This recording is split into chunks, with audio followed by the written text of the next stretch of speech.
بسم الله الرحمن الرحيم الحمد لله رب العالمين الصلاة والسلام على رسول الله صلى الله عليه وسلم وعلى آله وأصحابه أجمعين أزكى صلاة وأتم التسليم وبعد باب ما يقول الرجل إذا دخل الخلاء وبسند المتصل منا إلى الإمام أبي داود رحمه الله قال حدثنا مسدد بن مسرهد قال حدثنا حماد بن زيد وعبد الوارث بن عبد العزيز بن صهيب عن أنس بن مالك رضي الله عنه عنهم قال كان رسول الله صلى الله عليه وسلم إذا دخل الخلاء قال عن حماد قال اللهم إني أعوذ بك وقال عبد الوارث قال أعوذ بالله من الخبث والخبائث وفي رواية عن شعبة عن عبد العزيز وهو ابن صهيب عن أنس بهذا الحديث قال اللهم إني أعوذ بك قال شعيب وقال مرة أعوذ بالله وقال وهيب عن عبد العزيز فليتعوذ بالله. Estimados irmãos, abordamos na lição passada o hadith onde o profeta sallallahu alaihi wasallam incentiva-nos a purificarmos adequadamente e ter toda a precaução quanto ao salpico da urina. Certificarmos que as gotas da urina ou o salpico da urina não tocam no nosso corpo ou na nossa roupa, e nós falamos o hadith em que o profeta sallallahu alaihi wasallam diz innahuma la yu'adhaban, quando passou de uma sepultura, wa ma yu'adhaban fi kabir, não estão sendo castigados por algo grande, bal innahu la kabir, mas é algo grande sim. أما أحدهما فكان لا يستتر عن البول. Deles, o que fazia? Ele não tomava as precauções quanto à urina. Quando urinasse, as gotículas da urina tocavam no chão e depois tocavam no seu corpo ou na sua roupa. Isso foi o motivo dele ter ou passar por castigo da sepultura. E, portanto, incentivou-se no hadith quanto aos cuidados que temos que ter quando nós vamos à retrete. Dos aspectos que era importante abordar na lição passada é relacionado àquelas pessoas que têm algum problema de urina.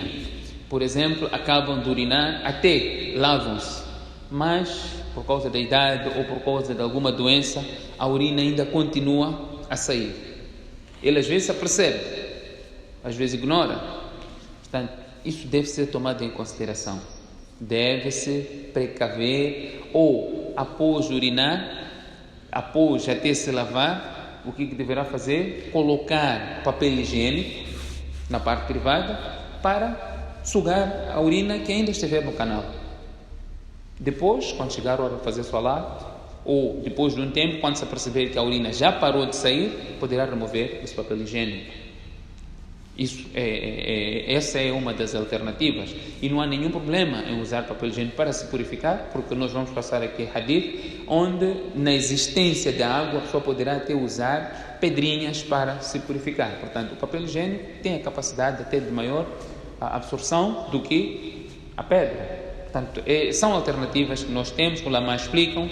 Portanto, a pessoa poderá usar papel higiênico para pelo menos fazer com que ou certifique que a urina parou de sair ou saiu, mas não sujou, não é? O seu boxer não sujou, não é?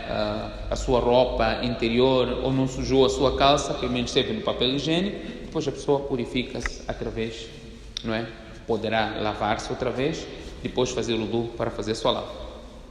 Mas aqui ainda temos uma outra alternativa, como lá explicam. Para você certificar que a urina toda saiu, você pode simular uma tosse, que isso poderá mexer com todo a urina que estiver no canal.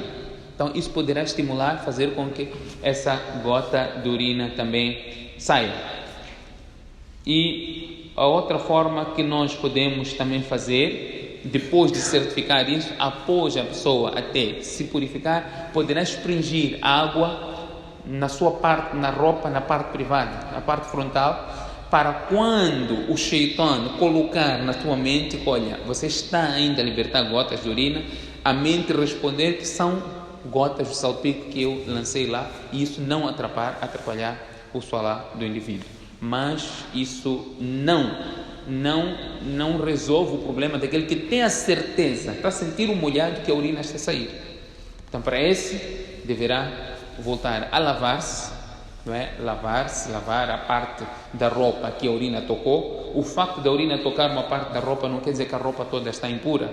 É suficiente lavar, passar a água à parte que a urina tocou, espremer e usar a mesma roupa. Não existe nenhum problema quanto a isso. Não só da urina, até esperma tocou numa parte da roupa, não é necessário que lave toda a roupa. Lava aquela parte da roupa só. Se você quiser voltar a usar a mesma roupa, poderá usar. Estou a falar coisa de outro mundo, né? Não. Hã? Não. Só ficar todos aqui uma cara, olhar para mim, chefe, estás a falar o quê? É isso mesmo. É fique. É exatamente isso. Alguma impureza tocou na roupa, no corpo, você já tem o wudu. Você já tem o wudu. E alguma urina de outra pessoa até, de criança. Tu urinou. Teu wudu não vaza. Você ainda tem o wudu. É só lavar aquela parte. Mas ainda vamos para aprofundar um pouco mais este masala. Imaginemos aquela pessoa que tem um problema crônico. Continuamente a urina vai saindo. Não é? Podemos falar de quem tem um problema crônico ou aquele que usa algária. Tem algum problema e a urina está continuamente a sair. Só que vai para um saco. Portanto, este indivíduo é uma exceção. É um ma'zur. Considera-se um ma'zur. Que Sharia, não é, excepcionou-lhe. Assim como a pessoa que tem um problema de constantemente libertar gases. Não é? Todo momento. Ele às vezes nem sequer se apercebe, mas ele está a libertar gases constantemente. O masala é mesmo. Mas só que aqui temos um procedimento. Se este problema estiver numa fase inicial, portanto, ele terá que protelar o seu salat até prestes a sair a hora do salat e entrar o outro salat. Aí ele fará o wudu e fará salat naquelas condições mesmo. E nós iremos falar disso aqui quando estivermos a falar do istihada ou da hemorragia.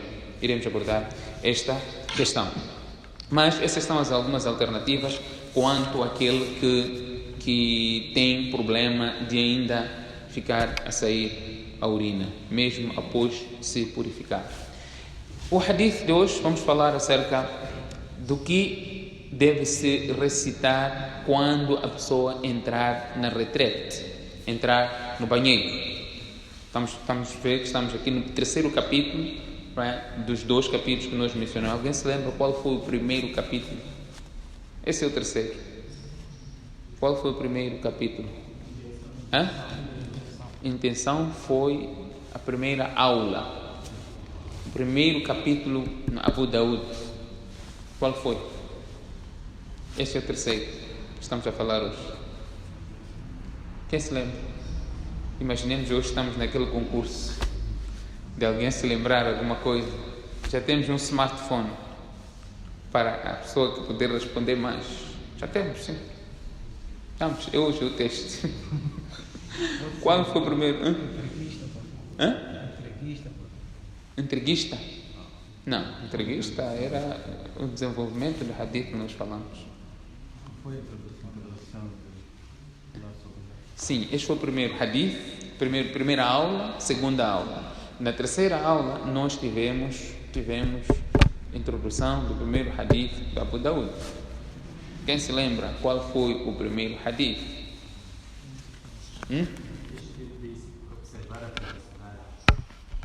Quem disse? Quem foi que disse? Ninguém. Ninguém disse. Alhamdulillah, era exatamente isso. Mas ninguém disse. Observar a privacidade quando for preencher as suas necessidades fisiológicas. Depois, o segundo, qual foi? O segundo que falamos já agora. Ou procurar um lugar adequado para quando urinar, a urina não salpicar, tocar na sua roupa. Pelo menos ninguém havia dito procurar a privacidade, ninguém disse. Portanto, apareceu um djinn aqui e disse. O hadith de hoje, o terceiro, o que deve-se dizer quando entrar na retrete. Portanto, temos aqui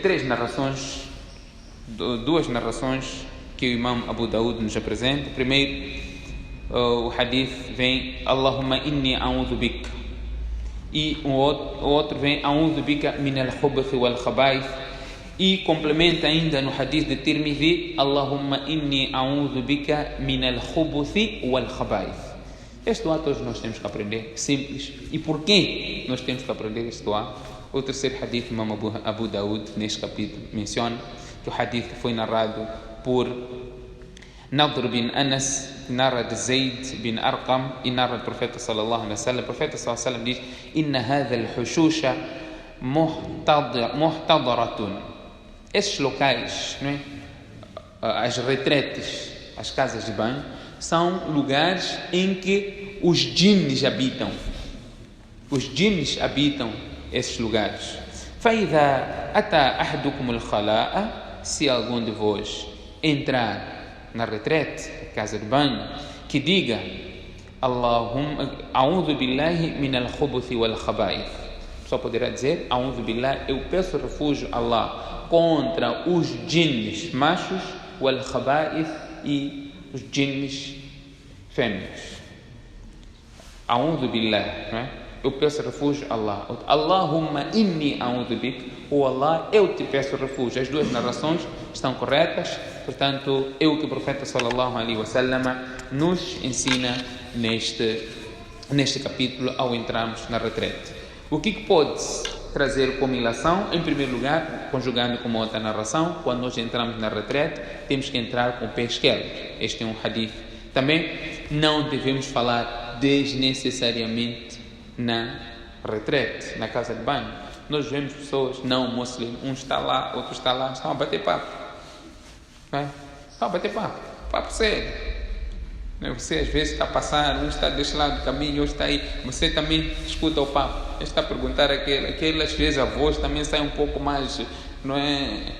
Porque está muito ocupado, a situação está um pouco mais séria, ele não consegue nem responder adequadamente. Mas nós vemos que as pessoas conversam neste momento. Não é momento de conversa, não se pode conversar. Primeiro, você quando está na retrete, os anjos de Rahma, os anjos não entram lá para fazer o registro. Quando você começa a falar, os anjos têm que vir lá para registrar. Tudo que você fala, eles estão lá para fazer o registro. Então, não é o local de você ter que colocar os anjos para estarem a anotar, não é? O papo todo que você está a bater lá na retrete. E não é lugar também de leitura. Como as pessoas pegam jornais, chegam a casa para ler todo o jornal, ele faz isso lá na retrete. Não é lugar. O professor Sallam, em outras palavras, que incentivamos, você preencheu as suas necessidades e de imediato saiu, não é, da retrete. O dua aqui que o profeta sallallahu alaihi wasallam nos ensina, diz para fazermos o dua, em momento algum diz levanta a mão para fazer dua. Não se levanta a mão para fazer dua. E nem todo dua precisa de levantar a mão. Ao entrar na casa de banho, você não levanta a mão. E até aquele dua, o pedido que você faz, pode também fazer sem levantar a mão. Né? Você está a falar diretamente com Allah, está a fazer o pedido, você não levanta a mão.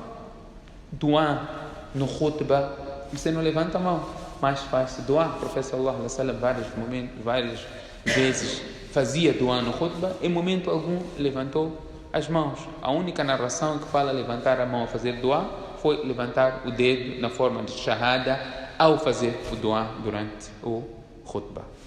Portanto, são algumas ilações que nós extraímos, não é, destes 3 capítulos até agora que mencionamos, e pedimos que Allah subhanahu wa ta'ala conceda-nos tawfiq, em especial pormos em prática aquilo que o profeta sallallahu alaihi wasallam nos elucidou e deixou como seu legado. Subhanakallahumma bihamdik, nashhadu an la ilaha illa ant, nastaghfiruka wa natubu ilayk.